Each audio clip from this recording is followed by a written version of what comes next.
ကဘာအမြင့်ဆုံးဟိမဝန္တာတောင်တန်းတွေနဲ့မြန်မာနိုင်ငံအထက်ပိုင်းကမြူတွေပိတ်နေတဲ့တောင်တန်းကြီးတွေထဲမှာထူးဆန်းတဲ့သတ္တဝါတစ်ကောင်ရှိပါတယ်။သူကသမင်နဲ့တူပေမဲ့ဥယျုံမရှိပါဘူး။ညနာကိုကြီးလိုက်ရင်တော့ဝမလွေတစ်ကောင်လိုရှည်လျားတဲ့အစွဲနှချောင်းကအောက်ကိုငေါထွက်နေပါတယ်။သူ့ရဲ့ခန္ဓာကိုယ်ထဲမှာကဘာပေါ်မှာဘယ်ရာနဲ့မှနိုင်ရှင်လို့မရတဲ့ထူးခြားစမ်းကြဲတဲ့ရနက်တစ်ခုကိုတင်ဆက်ထားပါတယ်။ဒီသတ္တဝါဘာကြောင့်သမင်ဖြစ်နေပါလျက်နဲ့အစွဲတွေရှိနေရတာလဲ။သူ့ရဲ့ရနံ့ကရောဘလောက်တော့အစွန်းထက်လို့လူသားတွေကရွှေထက်တောင်တန်ဖိုးထားနေကြတာလေဗီဒီယိုအဆုံးမှာတော့ဒီသတ္တဝါလေးတွေအတွက်သဘာဝတရားကပေးထားတဲ့မွေးရနံ့ဟာဘာကြောင့်တေလောက်အောင်ကြောက်စရာကောင်းတဲ့ကျိန်စာတစ်ခုဖြစ်သွားရတာလဲဆိုတဲ့လိုအပ်ချက်ကိုပြောပြပါမယ်ဆိုတော့စလိုက်ကြရအောင်သူ့ကိုကတိုးကောင်လို့ခေါ်ပါတယ်ကတိုးကောင်ရဲ့ခန္ဓာကိုယ်တိဆောက်ပုံကတကယ်ကိုထူးခြားပါတယ်ပထမဆုံးထူးခြားချက်ကသူ့ရဲ့အစွဲတွေပါနှကမ်းဘေးကနေ၄လမ်းမလောက်အထိအောက်ကိုငေါထွက်နေတဲ့ဒီအစွဲတွေဟာကြီးလိုက်ရင်ကြောက်စရာကောင်းပေမဲ့သူတို့ဟာအသားစားသတ္တဝါတွေတော့မဟုတ်ပါဘူးဒီကြောက်စရာကောင်းတဲ့အစွဲတွေကြောင့်အနောက်နိုင်ငံတွေမှာသူတို့ကိုဘန်ဖိုင်ယာသမင်လို့လည်းခေါ်ကြပါတယ်ဒီအစွဲတွေကိုအထီးချင်းနယ်မြေလူတဲ့အခါဒါမှမဟုတ်အဖော်ရှာတဲ့အခါပြိုင်ဘက်ကိုချိန်ချောက်ဖို့အတွက်လက်နက်တစ်ခုအဖြစ်သုံးတာပါ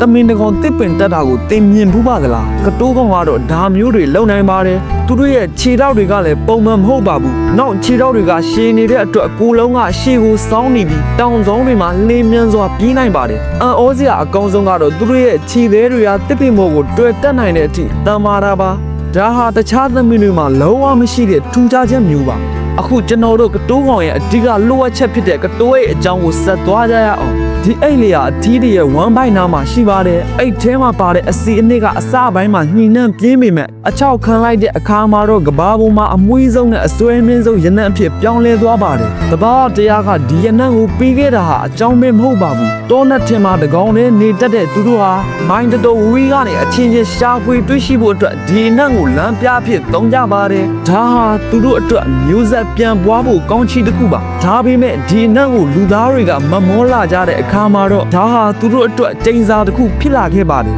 ကတိုးနန်းကဘလောက်တော့တန်ဖိုးရှိသလဲဆိုရင်1ကီလိုကိုအမေရိကန်ဒေါ်လာ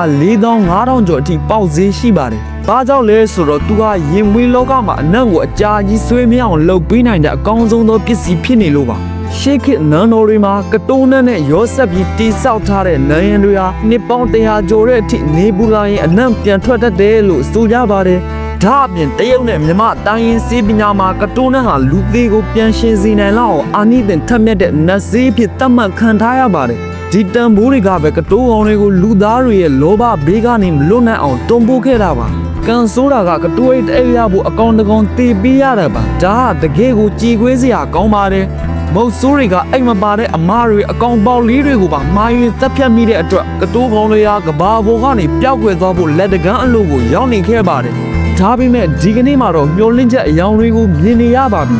လူသားတွေကကတိုးကောင်ကိုမတတ်ပဲအိတ်ကိုချစ်ယူနိုင်တဲ့ခင်မီနီးပညာတွေကိုသုံးလာကြပါတယ်